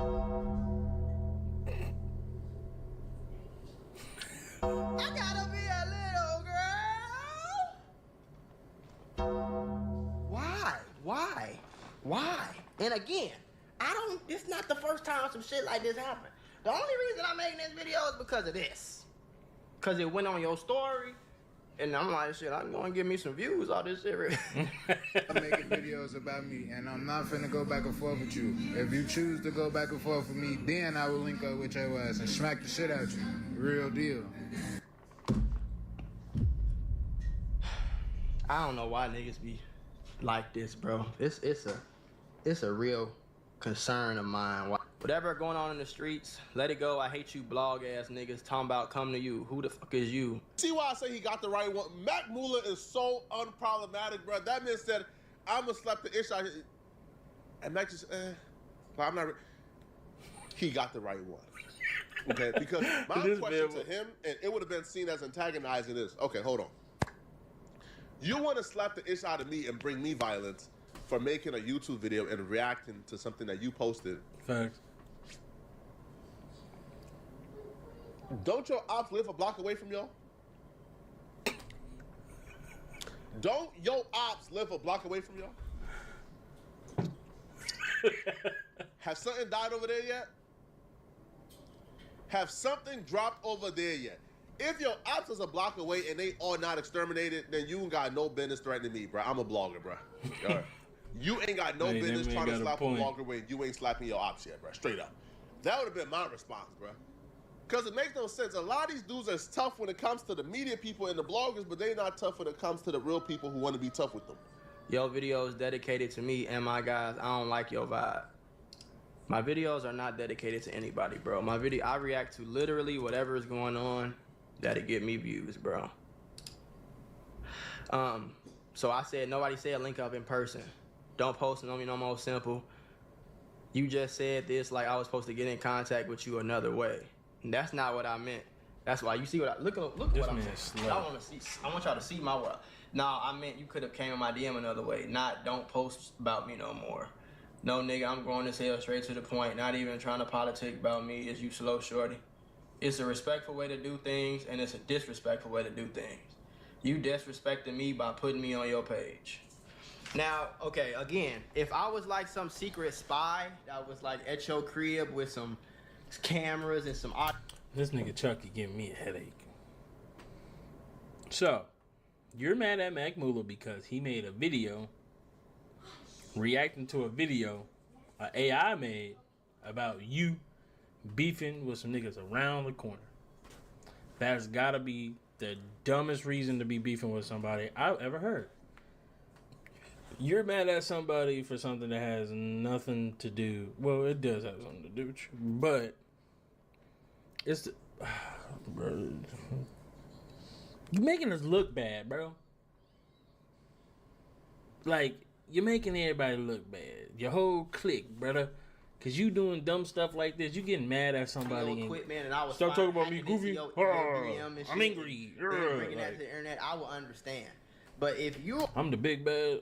I'm gonna do something to you. Like, bro, you tweaking, bro. are simply, if you are putting these things, let's go to my video, shall we? These are undiagnosed These people are not people you could reason with, bro. Mac Muller, you ain't doing nothing wrong, bro. Keep your heads up, bro. We riding with you. Facts. Mac Muller, bro. If you just so happy to see this, bro, don't worry about that nigga. You didn't seem worried, but bro, that dude tweaking. Like, I don't know what buddy on, but clearly he ain't got it all together. Maybe them op packs he got going to his head or something. Cause that man he ain't thinking too clearly. Yo, what's good, y'all? We back with another one, and today we are looking at a Phillies top most wanted team that turned into Melly and killed both his friends. Headed to North Philadelphia and visiting a gang called Bloomberg Gang, according to local police, a violent drug trafficking organization primarily associated with former Norman Bloomberg apartment public housing complex. The gang has been a target of multiple federal investigations and prosecutions for drug-related crimes and violence that quote-unquote terrorized the neighborhood. Hey, buddy in the back, gang like he snapped out of the Norman Bloomberg Apartments, a high-rise public housing facility in the Searswood neighborhood of North Philadelphia. The complex was particularly demolished in 2016 as part of a redevelopment efforts. Philadelphia police say the gang was involved in heavy drug trafficking 24/7 on the streets, often accompanied by violence. We in North Philly right now in the Bloomberg Project, the heart of North Philly. Place where a lot of people wouldn't even come. I've been shot in both my legs. I've been shot in my face. It got so bad that the feds like, we can't really stop what's... Why do you keep going back? If you got shot in the face, both your legs, why do you keep going back there to hang out? Like, I'm confused. Going on. Like, why go back? Well, we could just knock your project down. Man, they really took our projects and tore it down and broke it down the way they really wanted to do it. Over the years, Bloomberg had leaders like Stinkson, who was sentenced to 30 years in prison in 2020, and Juan German, sentenced to 30 years in 2019. They were found to have tightly controlled operations, supervised sellers, and lookouts. They even had taxes on members and customers. Members included shift sellers, grinders, or trappers, and lookouts to alert them to law enforcement presence. But as of recent, it's a new man that's been people in Philadelphia call him Rookie of the Year, Tavon Jones, also known as Erd and Bloomberg Erd in his music tracks. Ain't shot nobody, fucking know I got a body. I was smiling on the hit, laughing as I shot it. These niggas no get back gang. These niggas ain't stand up for shit. I know he tossing, turning in his grave. You should never made that dip. Now that last song was a song that was released just 4 weeks ago. 41,000 views and counting, called No Get Back, basically taunting his enemies and the police. And mind you, at this point, he was on a run for 5 years, half a decade, fam. And on paper, for 3 murders, with the first murder allegedly happened August 23rd, 2020, where a 16-year-old lost his life on Diamond Street, an area in the Raymond and Risen projects, a significant public house. But imagine being on the run for 5 years. That's crazy. Like, they just never caught him. Around 23rd and Diamond Street, which is frequently referenced as a key part of that specific hood. Original Valley, the blocks between 23rd and 25th Street on Diamond Street have also been historically associated with the specific local identity or group known as the Original Valley. The victim was identified as Hayward Garrison, aka Lil Ranger. He was struck by gunfire on the 2200 block of West Diamond Street on Sunday, August 23rd, 2020 at 1:10 a.m. He suffered multiple gunshot wounds. Lil Ranger was transported to Temple University Hospital, where he later passed away. May he rest in peace and love and condolences to his family. As mentioned, he was just 16 years old. He resided on North 29th Street in Philadelphia. And the crazy part about his story is that he lost his life to gun violence just a year after his sister lost her life. After both of his sisters were stabbed by a 19-year-old woman who lived on the same block as them over allegedly a social media dispute. The stabbing happened in 2019 at around 11:30 p.m. on a Monday on the 1500 block of North 29th Street. Shantae Garson was 23. She was found laying on the ground with multiple stab wounds. She was taken to a hospital where she later died, and her sister, Tyshawn Layton, was also stabbed multiple times. She was released from the hospital after being listed in critical condition. Lil Ranger was just 15 years old at the time. His mother made an appearance on the local news. That's what she had to say. Deadly dispute in a Philadelphia neighborhood. Officials say a woman. Imagine being 16 and losing both your sisters over something on social media. Like, your sisters got stabbed and killed over something that happened on social media. It's crazy. Were both stabbed by a neighbor. Tonight we're hearing from the mother of the victims. Action News reporter Maggie Kent joins us now live from the neighborhood. Then you lose your with son the too. I know they investigation mama and a going closer through look at the suspect. Maggie. Sarah, police say they know who they are looking for. They've issued a warrant for her arrest. A young mother of two is now dead, and her sister at the intensive care unit at this hour. I taught them to be better than that. But when God has his plan, like, what can you do? Arlene Layton is mourning the loss of her 23-year-old daughter, Shantae Garrison, a mother of two young children herself. I never thought that somebody would come and stab her over a fight. And my other daughter is in ICU, and we didn't even tell my daughter yet. So my daughter can't even see the news or nothing. Her 28-year-old daughter, Tayshawn Layton, is also recovering from being stabbed in a fight on their block at 29th and Jefferson last night. That's tragic, Police man. say the sisters were wounded. We gotta in a do fight better, with a man. new neighbor, a Y'all woman letting who something temporary initiated the take over confrontation and and ruin showed everything up for with a something knife. temporary Social that ain't gonna be media there that long. postings may have That fueled feeling gonna tension go away. between the groups. Layton says her daughters were likely caught by surprise when the aggressor brought a knife. My kids is not like that. So they don't even know, like, when you dealing with people like this, all you had to do is come home. Come home. Police have interviewed multiple witnesses. They say there may be more to come in this case. Tonight, a family of Shantae Garrison will be holding a vigil here on the corner where she died in her memory. We're live in Brewery Town. Maggie Kent, Channel 6, Action News. Rick. All right, Maggie, thank you.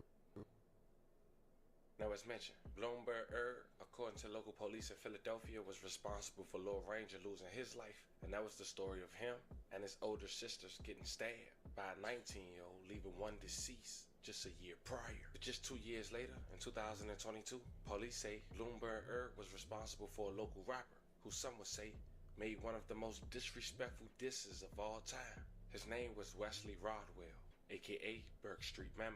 As mentioned, he was only 20 years old, and on May 21st, 2022, he dropped the song titled 6 Feeters, with over 2.4 million views and counting and 16,000 likes. In that song, he could be seen dissing the dead, calling them out by names, going to his enemy neighborhood, shooting a music video, and dissing hoods in the process. And one of those hoods was Bloomberg. In the tracks, ad car like Drizzy wasn't slumped all in that backyard. Heard Zebo try to run, they said his fat ass ain't get that far. 4 days later, May 25th, 2022, Burke Street Man was one of 4 men who was killed in Philadelphia. Philadelphia police say, while on the run for 2 years by that point, Bloomberg was the alleged hitman later charged in connection with that murder. And the crazy part is, looking back, Bloomberg had posted the picture of him and Burke Street Man.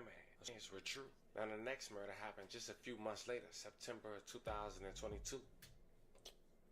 Who made backdooring cool, bro? Like, Banned from the streets! Get out here! anybody who think backdooring is okay or cool or like whatever, y'all need to get out the streets or something. Cause how you gonna set up your mans, your homie, that would never do that to you? Like somebody who trusted you, you gonna backdoor him for what? Oh man, you get more clout to me. Oh, you got more money to me. Y'all niggas is weird. The streets is weird. 23-year-old Ryan D. Finley was shot to death on the 1600 block of Crescent Street in the Nicetown, Toga area. For 5 years, Bloomberg would go on a run. But a year after the last murder that's being documented in this indictment, his good friend Bloomberg G's would be gunned down in what some say in an accidental shooting. Not to mention, Bloomberg G's was a local rapper, but he also was wanted for the murder of the 16-year-old that we briefly talked about at the beginning of this video. Some say Bloomberg who accidentally shot his man going on a drill. Bloomberg G's real name was Anthony Watson. He was shot. You accidentally shot your homie. Get your aim North together. Woodstock Street just after 8:15 p.m. Wednesday. A 26-year-old man was also shot in the foot.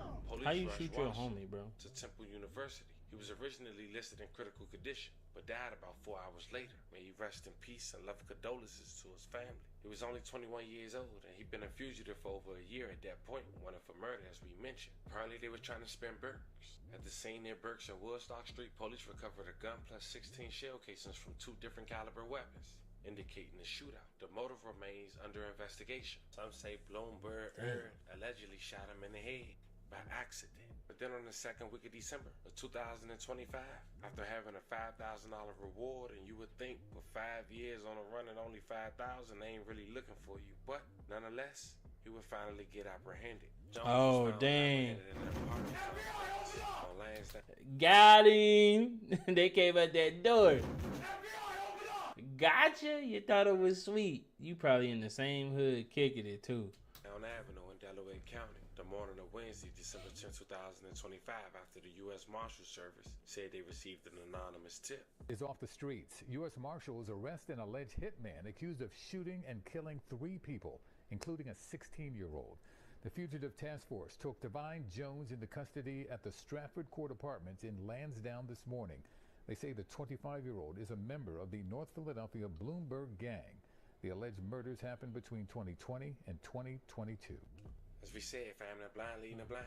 2 of the alleged perpetrators that was involved in these murders was already arrested. 1 standing trial, and 1 information is being scrapped from online, and some say he cooperated. But at the end of the day, the story somebody told music, who was up or down in I believe everybody telling right now. That we headed in 2020. I think everybody telling. I think telling is cool now. 6ix9ine made it okay for you to snitch. He said it's okay. They still gonna lay you. 26. And you gotta be a fool to glorify somebody who choose to be on the run, to make weak music, get no paper, risk having life in jail and being told on for $5,000. Now, after looking up information, it's important to know this. Before Jones was apprehended this time, he was arrested 1 month after the murder of the 16-year-old Lord Ranger on gun charges and later released. But after taunting online just 4 weeks prior in a music video, allegedly killing the man who was once his best friend, not to mention killing the man he once was cool with, before posting him on social media like he grieving. But that same internet he boasted on got somebody $5,000 during the holidays. And him apprehended, thinking it all was a game until that 5-year run finally came to an end. Now families left grieving, and the city is left picking up the pieces. And another young bull, as they would say, is staring at the rest of his future behind bars. Let this be a reminder.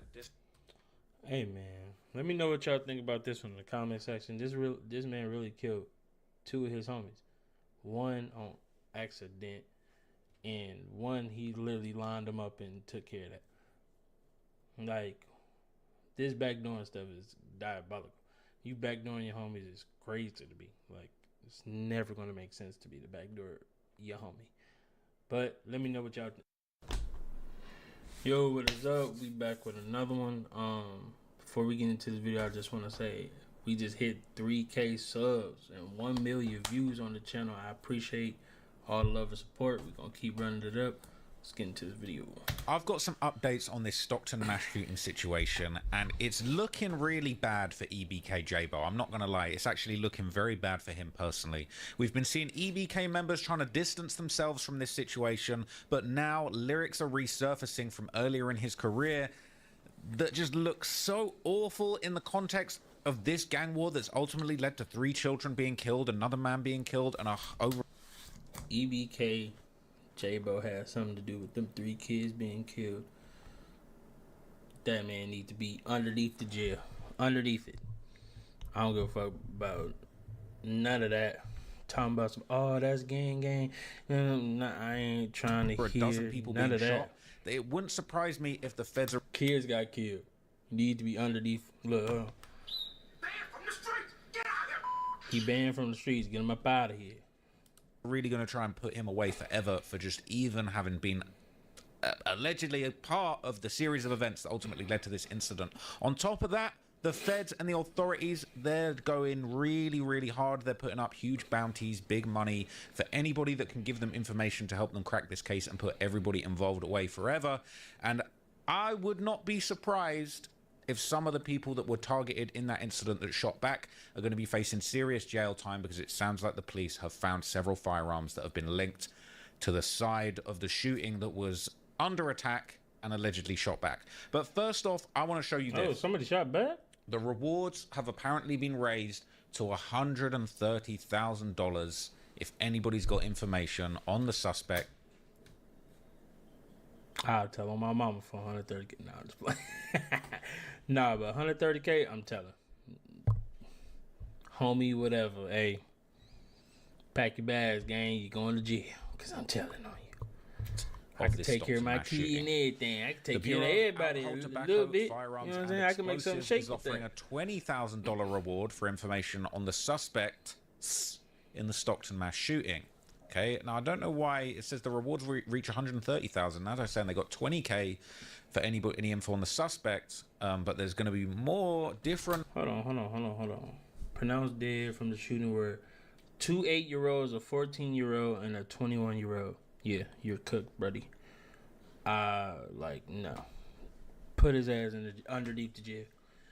Departments, okay, offering money. So that's the Bureau of Alcohol, Tobacco, Firearms, and Explosives.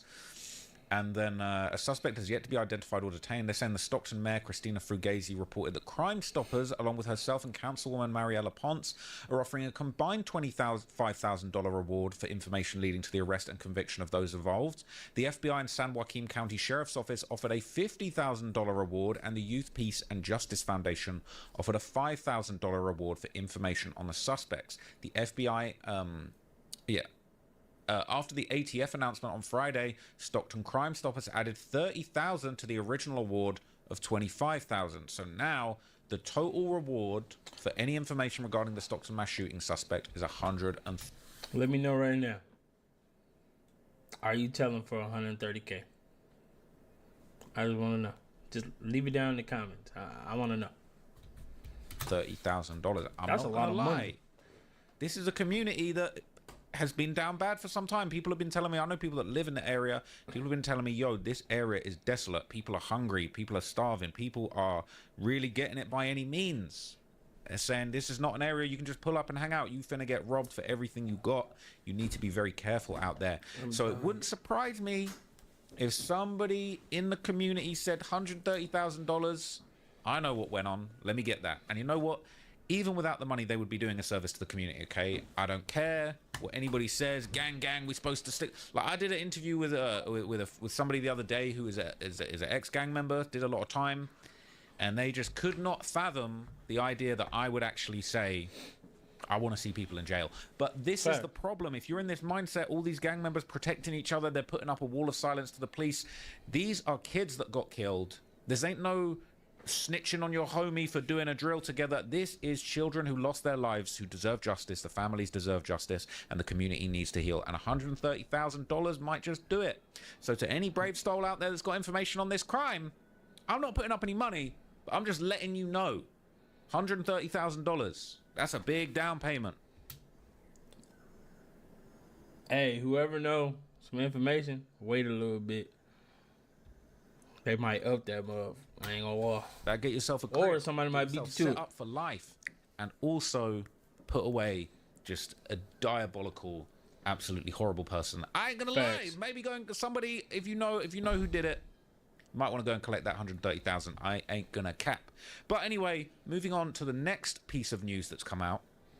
Okay, this is kind of a very interesting aspect of the story. Okay, so this, oh my god, so many pop-ups. So this is basically going around, okay? This is the news reporting about there being a manhunt underway for whoever was responsible, okay? Now, I'm not going to read you this whole article, but it is truly a manhunt going on. They are looking, all right, for who did it. And the San Joaquin sheriff spoke on the manhunt, and they basically said on Sunday, firearms were found on the roof of the banquet hall, but it's unclear if those were the ones used in the attack, because it was believed that shooting begun inside and ended outside the banquet hall. Withrow is confident that there were multiple shooters, and he anticipates investigators will be able to take all of them into custody. Just know we're coming for you. There's nothing you can do now. You've already created this havoc, this horror you brought to these families, the horror you brought to our communities, and we're going to get you. We're going to hold you accountable. Sheriff Withrow called the perpetrators animals and urged the public to come forward with information, even if it's possibly unrelated. Please, if you saw something, if you videotaped something, even if you think it's minor, reach out to us. Let us take that piece of the puzzle and see if it's part of this or not. We'd much rather get a call from you that's not related than miss something that we absolutely need to know. They are on your ass trying to find out. Facts, they on your ass, boy. Shout out to my guy, Renegade Media. Better get up out of there. Been doing amazing coverage of this situation, and he basically put it out there that the theory that the weapons thrown on the roof were most likely thrown by the people at the party who were shooting back at the attackers. Let's see what he said. Go to jail. So, let's get right into the video. Now, mind you, if you look at the footage closely, they got footage of the people shooting and some gray shorts. Now, if you've been catching up on all this information about Stockton, you're gonna see that at that children's party, there was guns confiscated on the roof with shell casings. They're doing DNA matches on all these shell casings. Mind you, guns on the roof, that means somebody threw some guns on that roof. They're at that party. I doubt the killers that did this to this unfortunate child's birthday party went there, shot at it, and said, man, there's a rooftop right there. I can get rid of the gun on at the scene of the crime and throw it on the roof. So obviously, Dougie's 3 and Nano, they're incarcerated. This rapper right here, Nano, who came out with real murder music and had the nerve to criticize me and says I need to start using my platform for positivity and stop, you know, talking about him and being a cornball. That's what he said on his Instagram, but I'm pretty sure somebody was running it, making that statement for him. So basically, right, they're going to be doing DNA matches. If you was even there shooting back and you was part of this situation, you're in a whole lot of trouble. You are in a whole lot of trouble. And some of the guys basically, okay, 2 of the rappers who were targeting, all right, we've been talking about Nano and Dougie 3s, all right, now report. Yeah, facts. Why would you throw it on the roof? I understand the police is coming, but a roof that's right there. What's coming out about their criminal history, and it's actually very interesting. Apparently, they were arrested in 2024 during, and I can't believe they named it this, all right? I can't believe they named it this, Operation Boogeyman, all right? If you know the history and the music and the poppin' stuff in Stockton, calling it Operation Boogeyman is insane. This is EBK J-Bo's song, Boogeyman, that dropped on April the 24th, 2024. And then this is the Stockton police operation that targeted gangs and violence, leading to several arrests in October 24th, 2024. And they're saying they called this Operation Boogeyman. All right, that's what they were calling it. That's what that's what was going around. All right, you're making songs about the gang war, and they taking your song titles and they turning that into Operation, bro. This is why EBK J-Bo needs to look out. I'm going to tell you a lot more reasons why he is in a lot of trouble in a minute. While an operation targeting gangs and violence in Stockton led to more than 70 arrests and dozens of guns being taken off the streets. Stockton police just made the announcement today. ABC 10's Gabriel Porras was there and has the details now. The press conference took place here at the Stockton Police Department's administration building, and despite law enforcement officials opening themselves up to questions, many questions were left on the table. If violence is brought to our neighborhoods, there will be accountability. San Joaquin County law enforcement leaders gathered Thursday to hear and see the results of what Stockton's police chief calls Operation Boogeyman. Bro, can't even lie, this is like, yo, you know how bad of a look this is, right? Like, you know, this is like, they calling the operation, they naming the operation after your song, bro. Like, you, like, bro, like, you, and when I show you some of the stuff that J-Bo, some of the other stuff that J-Bo had said in the lead up to all this shit going down, it's gonna blow your mind, bro. Operation Boogeyman, you know? They heard that song, they said, I bet it's gonna be Operation F everybody next. It specifically targeted some of our most violent street gangs, which were responsible for homicides and several shootings throughout the county. But which gangs and cases? I'm not going to give them the honor or space to acknowledge those gangs, but they know. The chief also declining to detail the timeline when the operation began. He did say that $65,000, narcotics, 36 handguns, 14 rifles, and 1 shotgun were seized, and that officers made 74 arrests, but would not elaborate on the specific charges they face. So, if That's you a lot don't of know, people if to you get recognize arrested. a couple people, all right, seeing Billy Williams here, Luciano Guerrero, these are the guys, Nano and Dougie, who was basically all up in the party, all getting arrested now. It's not a good look, okay? So, you wrapped up in Operation Boogeyman, my guy literally calling himself the Boogeyman. They ain't even the Bro, same game. It's a dub. They face. Every gun seized from the street saves a life.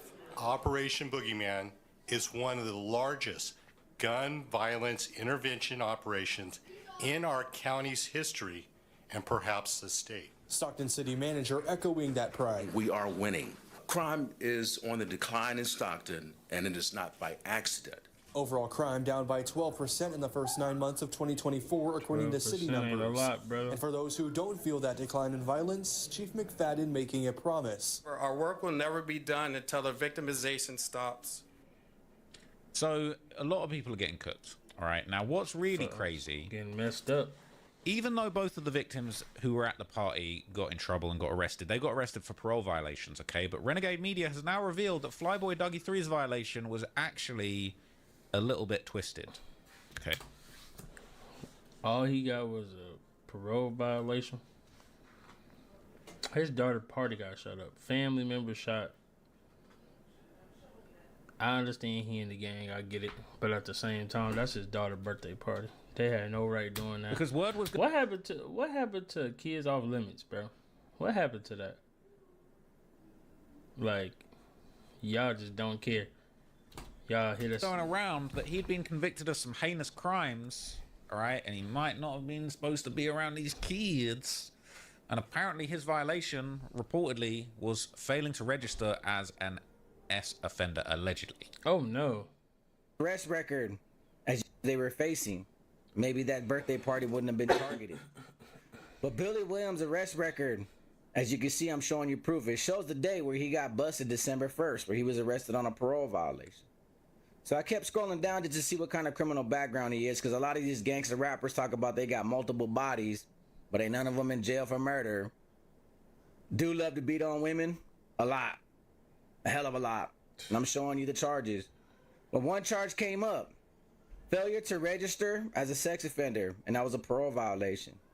Now that is a tricky subject to talk about because I do know the system has convicted people that have been exonerated or has convicted people under false pretenses and they still had to register as a sex offender. Trust me, I've been learning that for the last few years. But in this particular case, it was pimping a 17-year-old while he was a 17-year-old. So when I initially announced that I was going to talk about that for a little bit, do you know how many people were in my DMs are like, hey, bro, it was just pimping, bro. It ain't that serious. It's not like it was the R word. I'm like, let me show you how serious it really gets. Registering as a sex offender for pimping a 17-year-old as a 17-year-old just because they're of the same age doesn't make it a mistake. Facts. It's still sexual exploitation. Something like that, you just can't sweep under the rug. You can't sugarcoat it. And you sure in the hell can't dismiss it because it doesn't fit the narrow definition of a sex crime because we think of certain sex crimes in certain ways. It doesn't work like that. Pimping a minor, putting a child in a position that she shouldn't be involved in the first place, even if she was her choice and she wanted to do it for you. Because pimping a minor isn't about intimacy, and it isn't about sex. It's not. I don't want to keep hearing that, to be honest with you. Bruh, but anyway, thank God. Okay, please start continuing to search for the suspects. And unfortunately, this means sorry, I keep coughing. I'm kind of sick. More suspect lyrics that have been coming out of Stockton for the last few years. Now, in a previous update, okay, I talked. Cause dang, this man going, he going all into it. Mr. Investigator, he needs to be on the case. The way he digging through everything, look, you can help him out. Cause man, this man taking forever to get to the pilot we trying to see. All right, stop tagging us. We don't condone that. EBK Lebo 300. Violence towards kids is unacceptable. We don't condone none of that at all. Plus, we in jail. Clear our names from the shenanigans. Free to innocent. Stop tagging us. We don't condone that. EBK Lebo. And no, we don't do nothing with kids. EBK versus everybody. We don't like y'all either. So we killing hella kids and stuff now. That's cool. That's cool. No. But then when we start looking back at EBK J-Bo's lyrics, the boogeyman himself, he invented Operation Boogeyman. Things start looking a little bit suspect. This is the track 2100. Murder after murder. Blood, you know what it is. F the babies.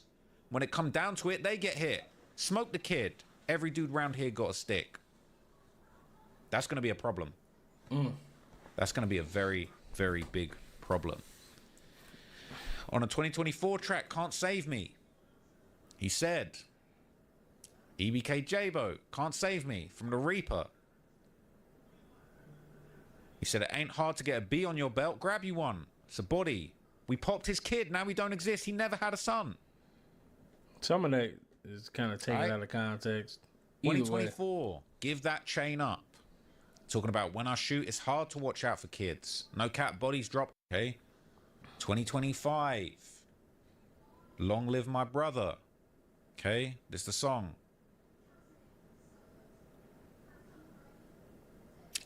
The little dudes be out here checking out early. Raise your kids, but you're talking about kids. The little dudes checking out here checking out early. Catching bees make me feel better. It's not a good look. All right? It's not a good look. At all. It's a very, very bad look. Ain't he already locked up on something It's else? continued through 2025. This is his project, Don't Trust Me. Okay. Now, the cover art, some people think he's kind of paying homage to Lil Durk's Loyal Bros album cover art here. Okay. Kind of, you can compare this to Loyal Bros 2, which ironically is also probably, I've said that this is the most flagrant example of self-snitching. Go and listen to this project and tell me that Lil Durk's going to beat this case. I don't think you can. But unfortunately, on that same project that pays homage to this self-snitching masterpiece, he might, man. He EBK might. members are talking crazy. This one is EBK Lebo.